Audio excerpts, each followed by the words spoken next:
Buenos días, muchas gracias Santiago por la invitación. Vamos a comenzar con un caso clínico y quiero que se queden con estos datos. Al final vamos a conversar un poco cuál fue el desenlace. Es una femenina de 62 años de edad sin antecedentes mórbidos conocidos que hace 5 años comenzó con una molestia anal. Ella refería que cada vez que iba al baño, hacía su hábito evacuatorio, en algunas ocasiones al final de la evacuación tenía molestia y últimamente también tiene dolor.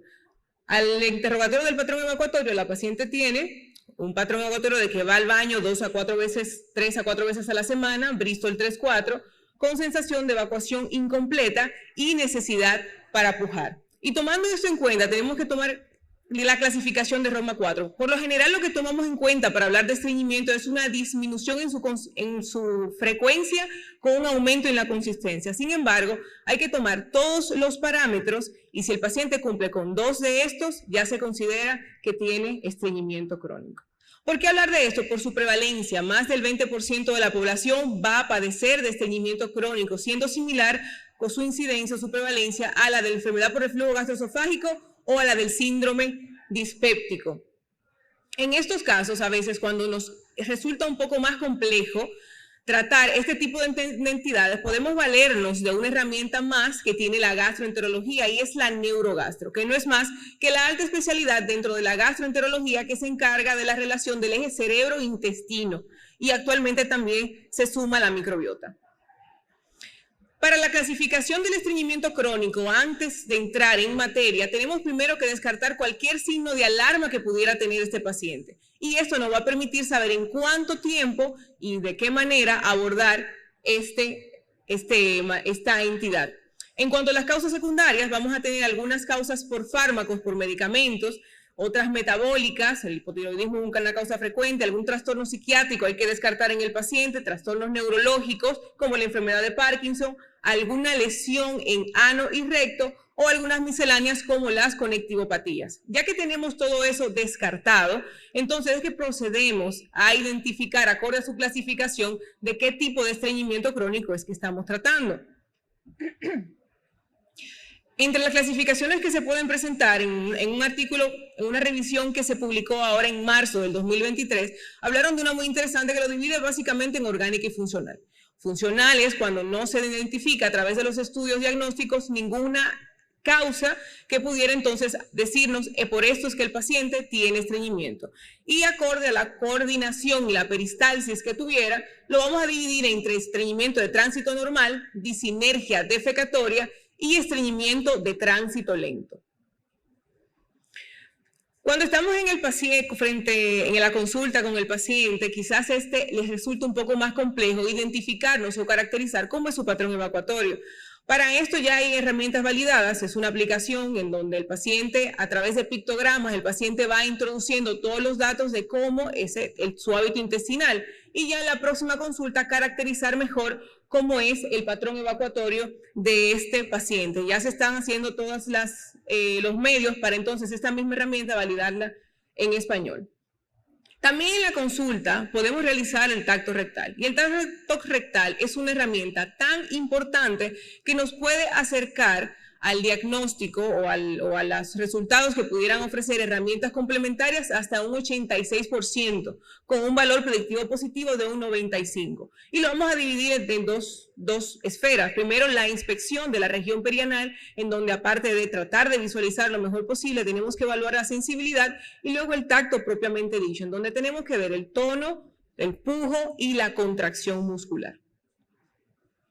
Para las pruebas diagnósticas, hay diferentes pruebas que nos pudieran orientar a primero identificar alguna causa y después administrar el mejor manejo. Y entre esas está la manometría anorrectal. La manometría anorrectal es un instrumento, se coloca una sonda en donde podemos evaluar la sensibilidad, el tono, el pujo de este paciente. Las indicaciones van a ser puntuales, sobre todo en los pacientes que tienen disinergia defecatoria.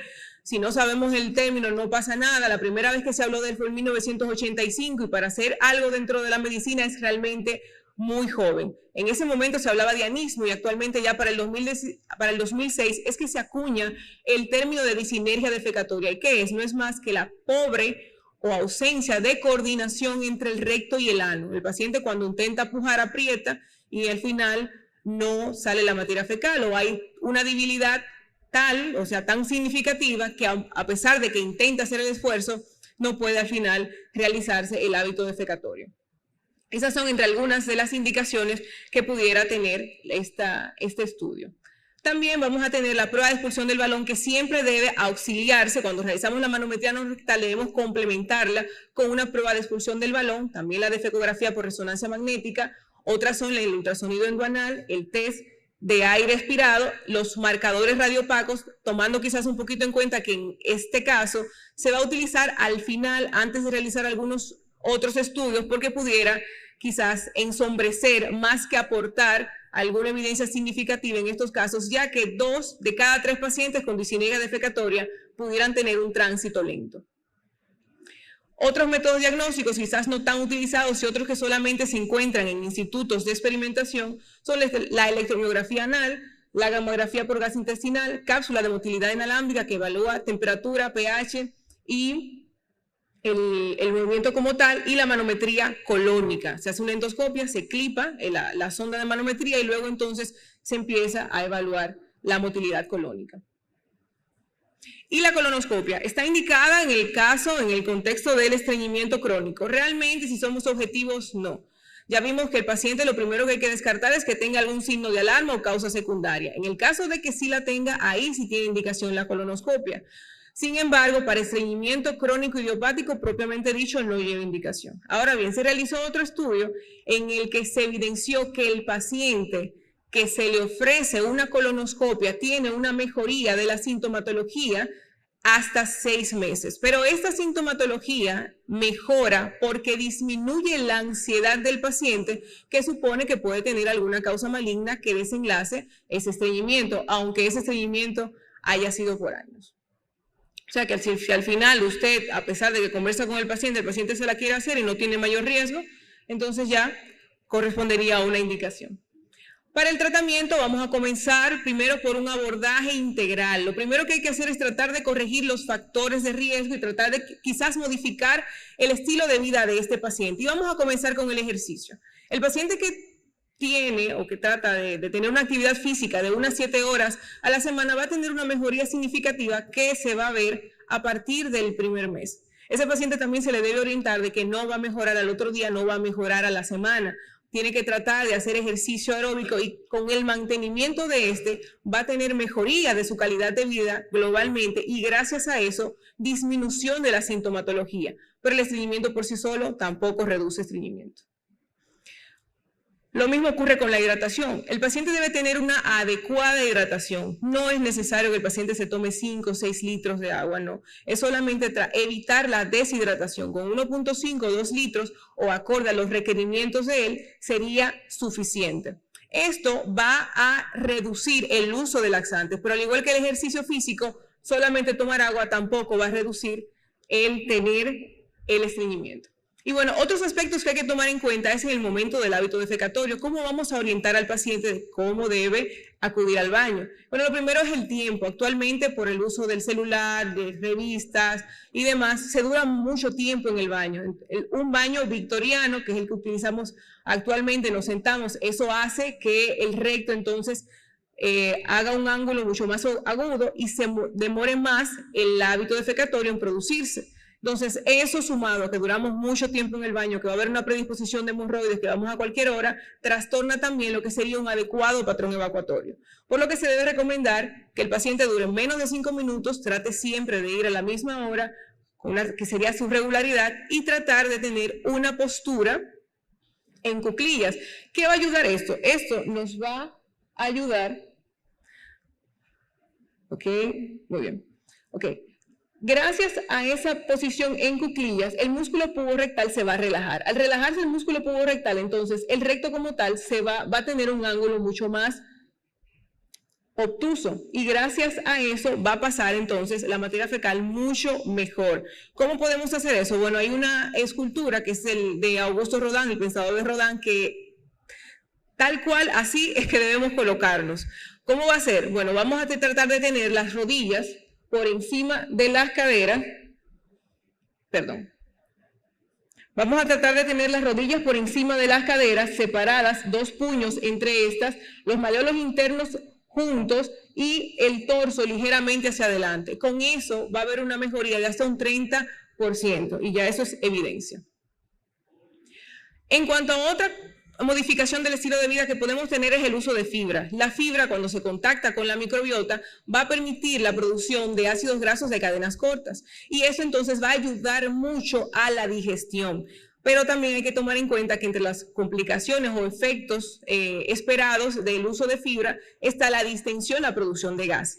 Por eso es muy importante cuando se le ofrece al paciente este tipo de suplementos, tratar de hacerlo de manera paulatina y tomar en cuenta que hay diferentes tipos de fibras. Es decir, si el paciente a la primera no la toleró o no se sintió conforme con esa, satisfecho con esa, tratar de ofrecerle otra, ya que hoy por hoy la fibra sigue siendo una de las herramientas que se utilizan como eslabón de primera línea. Esta fue la última actualización de la guía publicada en junio de este año, en donde mantienen como herramienta de primera línea el uso de la fibra. En cuanto a la medicación, primera línea igual van a ser los laxantes osmóticos o los laxantes estimulantes, ya sea a su gusto o del paciente, cuál utilizar primero. Por lo general, porque tiene un poco más de evidencia, se utilizan los laxantes osmóticos y dentro de los laxantes osmóticos se prefiere el polietilenglicol. Ya como segunda línea serían la lactulosa. Los efectos que tienen los laxantes estimulantes, sobre todo los derivados de las antraquinonas, los xenócidos, las cáscaras, es que puede tener al final, tiene un muy buen efecto, algún aumento en el metabolismo, en el tránsito intestinal. Sin embargo, puede tener taquifilaxia. Después de cierto tiempo, su efecto se reduce. No nos podemos asustar por eso, no hay denervación secundario a esto. Después que el paciente dura 6 meses sin utilizarlo, prácticamente ese efecto vuelve a tener la misma eficacia, pero también tiene la capacidad de teñir la submucosa dando un aspecto de animal print. Aunque es un efecto estético, realmente eso no tiene una traducción clínica por el momento. Otros fármacos que pudiéramos utilizar son estos. Anteriormente en el país estaba la prucaloprida, hubo una casa farmacéutica que la traía, no sé por qué ya la dejaron de traer, porque en el caso de los pacientes refractarios a las primeras terapias, este fármaco es muy bueno. Es un agonista de la 5-hidroxitriptamina 4, un agonista serotoninérgico que actúa muy bien en todo el tracto intestinal, no solamente en el intestino, también es excelente, buena línea de tratamiento en los pacientes que tienen gastroparesia y demás. Estos casos, y tiene una baja tasa de efectos adversos, por lo que es muy bueno en los pacientes que tienen refractariedad a la primera línea de tratamiento. También podemos utilizar otro grupo de fármacos que son los agonistas de los receptores de guanilato ciclasa 3C. En el caso de estos fármacos, por lo general tienen una evidencia fuerte para síndrome de intestino irritable con predominio de estreñimiento. Sin embargo, a la mitad de la dosis, 145 microgramos, también tiene muy buena respuesta para los pacientes con estreñimiento crónico idiopático. Lo mismo ocurre con los fármacos dentro del grupo de los inhibidores de la isoforma 3 y también con los fármacos activadores de los canales de cloro. Los efectos adversos que pudieran tener esto es que provocan diarrea, sobre todo la linaclotida, que provoca diarreas explosivas, pero después de pasada 4 semanas ese efecto se va y los beneficios son bastante altos. Otras terapias que pudiéramos tener son el uso de herbolaria, acupuntura, colchicina, estimulación sacra, los probióticos que ayer se comentaron, el quenodesoxicolato, y recordar en este grupo de opciones terapéuticas es que todavía no hay una evidencia sustentable como para que sean terapia de primera línea o terapia única, por lo que estos pudieran soportar, reforzar las terapias que ya hemos mencionado. En el caso del eloxacivar, lo que hace es que permite una disponibilidad mayor de las sales biliares para el colon y gracias a eso entonces reducir la consistencia de esa materia, aumentar, entonces reducir el tránsito.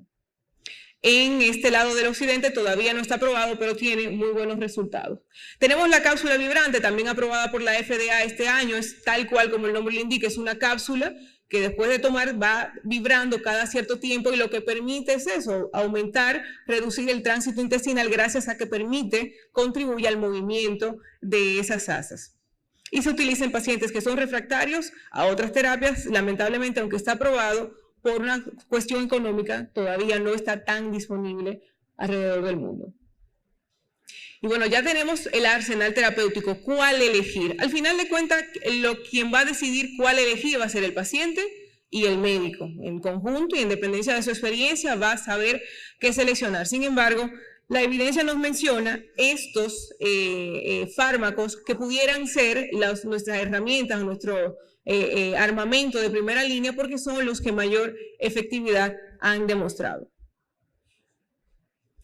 En los pacientes que tienen disinergia defecatoria, recordar que después del tránsito normal, el segundo más frecuente es la disinergia defecatoria, aquí el tratamiento es corregir eso. Podemos utilizar laxantes, podemos modificar el estilo de vida, pero si no corregimos la falta de coordinación que hay entre el recto y el ano, el paciente no va a mejorar. Por lo que es importante tomar en cuenta esta terapia, que tiene una recomendación grado A y una efectividad de hasta un 80%.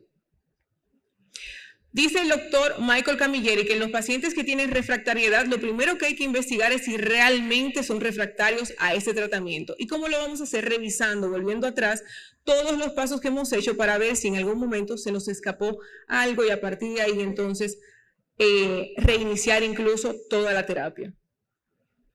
Este algoritmo me parece muy bonito. Se lo presentó el doctor Miguel Ángel Valdovinos en Ecos Internacionales el año pasado y dice cómo es que hay que abordarlo básicamente. Lo primero que dice es que después que el paciente a las terapias básicas no mejora, lo que se hace es una manometría no rectal y prueba de expulsión del balón. Si esa está alterada, ya sabemos que tiene disinergia defecatoria y si está normal, seguimos investigando, valiéndonos de las herramientas que ya tomamos en cuenta. Hay situaciones especiales, están por ejemplo los niños que menos de 6 años no se recomienda el uso de laxantes y si los necesita, lógicamente el pediatra es quien decide. En cuanto a la lactancia, no se recomiendan los estimulantes porque pueden pasar la barrera y entonces provocar diarreas en el niño. En los embarazos no se recomiendan los estimulantes, por ejemplo, porque también favorece a las contracciones uterinas.